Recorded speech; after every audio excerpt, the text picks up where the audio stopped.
Taylor, going into the bye, you know there's going to be time for game film, things along those lines. What's one central thing you feel like you guys, for lack of a term, need to clean up to get off to a stronger start? I think just keeping the belief in ourselves, right? Like we've lost 2 in a row now, and last week was a heartbreaker, and today we kind of got it handed to us a little bit. I think this team has the potential to be really good, and we're right there. And so just continuing to buy into the week in, week out process, because we're doing some good things on both sides of the ball, and I think we're right there. We can't lose that belief.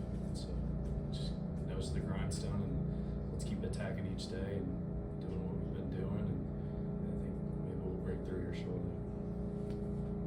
How do you keep that belief?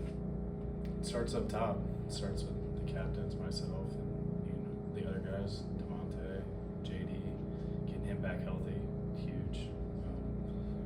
Nick, Luke Pettibone, just those guys. So it starts up there, and then we'll keep continuing to harp the importance of the day in and day out. Right? It's very easy for it to get monotonous, right? You go week in, week out, and it's the same thing over and over again. And it's tough, right? When you're not getting the results that you want, it can be tough. So, preaching that to the younger guys, like, hey, we're doing the right things. The game plans are good. Keep continuing to believe in what we're being coached to do. And I think that's all we can do, right? So I'm excited to get this bye week and get things back on track. In terms of breaking the monotony, does the off week come at a good time? I think so, yeah, because your camp's long, we all know that, and then you go 3 straight games, and I think it is probably at a good time, right? And it's a little bit different this year, given that we'll have another one down the road. So, but to your point, yeah, I think it's at a good time, and it'd be good to get some guys healthy and be able to really reflect on the past 3 games and go from there. Taylor, is this the type of game that, hosting the 5 team in the country, is this the type of game that you guys can really grow from and learn from and take those experiences and use it for the rest of the season? Absolutely, because like Dylan had said, like they're a good football team across the board. Coach Kiffin's done a great job, and we knew it was gonna be a challenge.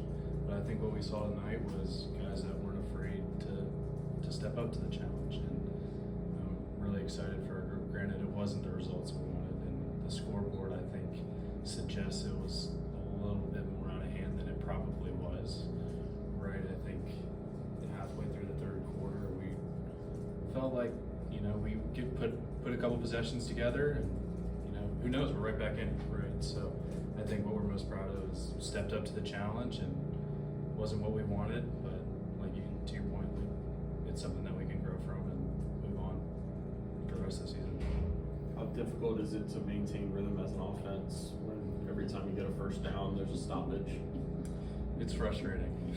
It really is. And the thing is it's not new.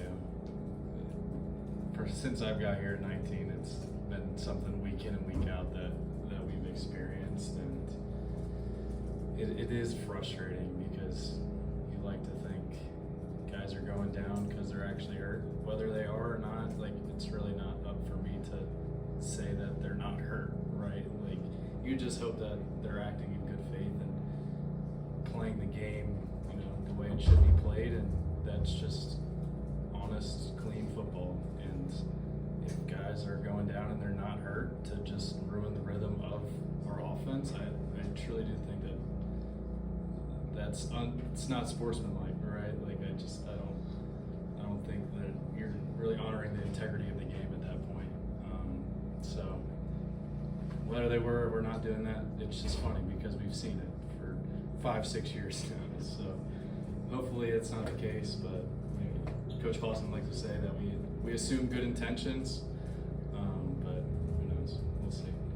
As a player, all I can do is play the next snap, and whether we got a little break in between that next snap or not, it's really not up to me.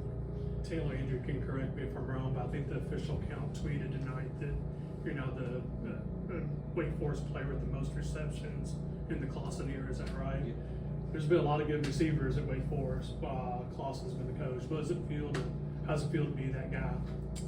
It's a blessing for sure. It's truly humbling, and just think about all the guys that have helped me get to that point, and whether it's Sam at quarterback, Michael Juergens, or Zach Tom up front blocking, Blake Whiteheart at tight end, playing along some unbelievable receivers, and A.T. Perry, Donnie, Keyshawn Williams, Jamal Banks, guys like that. Like, I truly just, it is humbling and it's a blessing, but I honestly think about the other guys that helped make that happen.